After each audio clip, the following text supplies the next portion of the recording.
So there we have it. Everything is water. Thank you, Thales. This does not look like a terribly promising explanation of the mysterious workings of the entire universe. Everything is water. But before we start worrying about the exact meaning of this cryptic phrase, let's take a look at the structure of this explanation. We're really looking at just three little words here. Arche, Panton, Hudor. The arche of all things is water. Now the first word is arche, a source, beginning, starting point, cause, first principle. Thales is looking for a cause or first principle to explain things.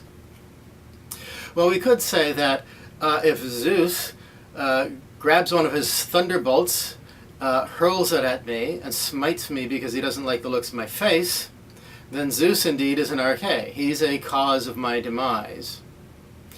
But note that Zeus is just one single cause among many. There are lots of other Greek gods. And the gods are just certain causes among many other causes.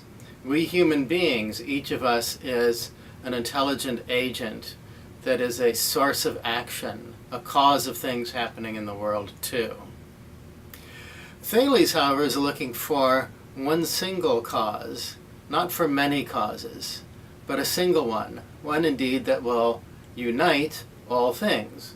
And that's the second word here, Panton. The source is the source of all things.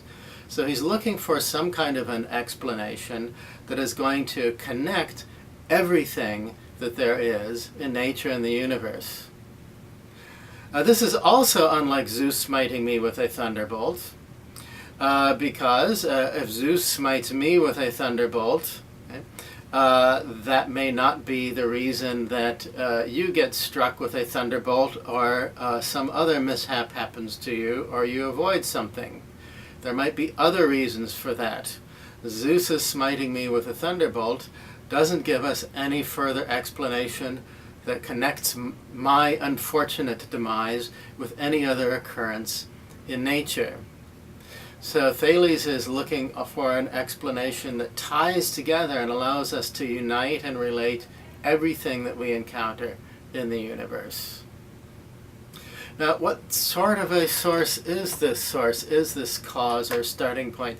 Well, Thales says that it is Hudor, water. Now, whatever that might mean and whatever we might associate with this term, water, one thing we can say right off the bat is this appears to be a naturalistic sort of an explanation.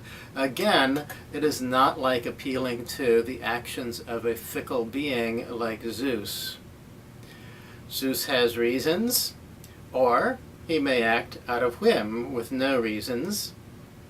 His reasons that explain his actions at one time may not be reasons to explain his actions at another time. But whatever in the world Thales was thinking by this term Hudor, one thing that I think we can count on is that this is something with certain qualities, certain ways of behaving or of acting that are regular and that aren't going to change from occasion to occasion. So that, in another way, will tie all things together.